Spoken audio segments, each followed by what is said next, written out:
Yo, what's up, YouTube? This is your boy be back again, man. So, for like the past week or two, I've been tuned in to the Jane Dale interview with VladTV. Like, over the years, I've been like a fan of Jane Dale, just watching the last big nights and just watching him talk about the whole bad boy situation, what happened between Biggie and Tupac. Like, I've been really keeping up with it because one thing about Jane Dale, he never changed his story.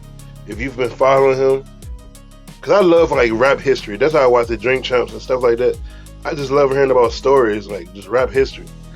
So Jane Dale, he break it down pretty accurate about Diddy's role and when Biggie life got taken away March 9th, 97. Because I always wonder, at least once a day or once every other day, man, if Tupac and Biggie never like died, like what would their careers be like? What artists would they would have worked with and all that stuff. I always think about that. But unfortunately, Tupac and Biggie was like good friends when Biggie first came up. You know, Tupac gave Biggie his first shows and all that stuff.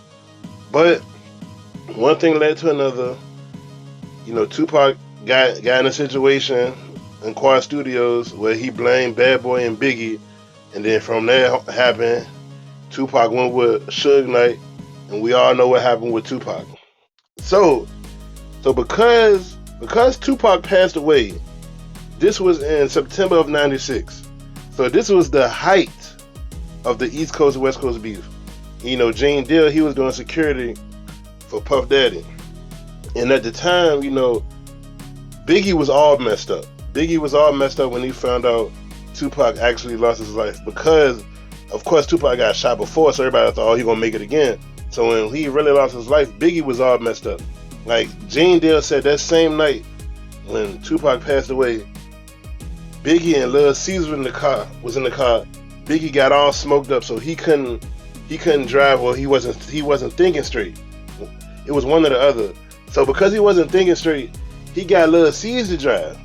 And when he got Lil Caesar to drive, they got in an accident, a real bad car accident that he almost lost his life. So basically, Biggie's legs was broke.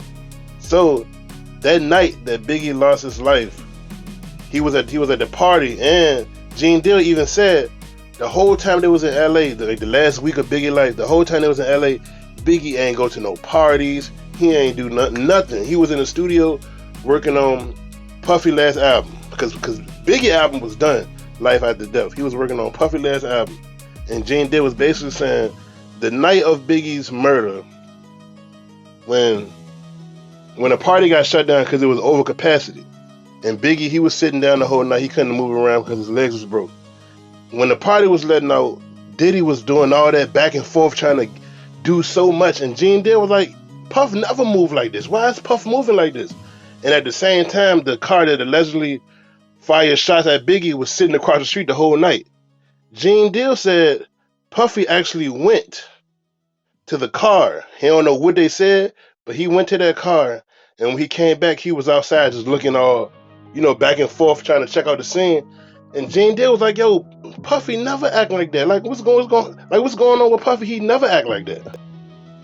Yeah, so long story short, once Puffy got everybody like riled up in the car, he got the girls, he finished talking to the driver, he got everybody in the car. Puffy and Biggie's bodyguard was sitting in one car, and Biggie and the other Junior Mafia cats, they were sitting in the other car. After everybody drove off, the Jane Dale, the bodyguard, he said that he felt that something was suspicious. So when he felt something was suspicious, he told the driver to run the red lights. He said, go, don't stop. I think people is at us. I think people trying to get at us. And whoever was driving Biggie's car, they did stop at the red light. So because they stopped at the red light, Biggie looked over and saw some girls. He was talking to them. One thing led to another. Some shots got sent to Biggie. Only Biggie got hit. Only Biggie died that night. So Jane Dale said at the scene of the crime, he knew Biggie died because he voided his bowels and all that stuff. And he didn't go into detail yet on Vlad, but he did on his own platform. Jane Dale, the main reason why Puffy orchestrated that night, because a lot of people don't want to believe it, but the main reason why Puffy orchestrated that night, because he knew when Tupac lost his life, he couldn't travel back and forth to the West like he used to. And he made a lot of money in the West Coast. And it was already rumors saying that somebody had to go from the bad boy camp. Somebody big has to go. So of course Puffy gonna he gonna sacrifice Biggie instead of himself. You already know he gonna do that. And if you really think about it over the years, all the rappers, like R&B is one thing, but the rappers, he do them all dirty. The only one he's still taking care of is French Montana. And I got another conspiracy theory about that, but I ain't about to get into that. But yeah, man, what y'all think about this, man? It's your boy B. Make sure you like, comment, subscribe, and I'm out.